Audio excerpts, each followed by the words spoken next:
Қазақстан Республикасының тұңғыш президенті елбасы Нұрсұлтан Назарбаев «Болашаққа бағдар рухани жаңғыру» атты мақаласында бізге инженерлер мен дәрігерлер ғана емес, қазіргі заманды және болашақты терең түсінетін білікті гуманитарлық сала мамандары да ауадай қажет екенін айтты.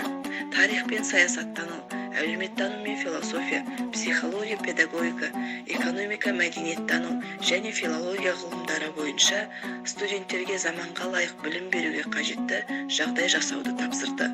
Осы міндетті іске асыруға мүмкіндік беретін негізгі тетік ретінде жаңа гуманитарлық білім қазақ тіліндегі 100 жаңа оқулық жобасы қолға алынды.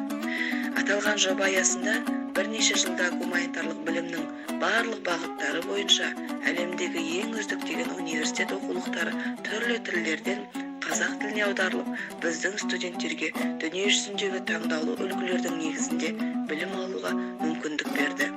Солардың ішінде атап айтатын болсақ, кәсіптік оқыту және бейнелеу өнері кафедрасының студенттеріне арналған ұсынылып отырған оқулықтар тізімі болашақ мамандарымыздың білікті де білімді болуына, әрі сапалы білім алуына өз септігін тигізеді деген сенімдемін.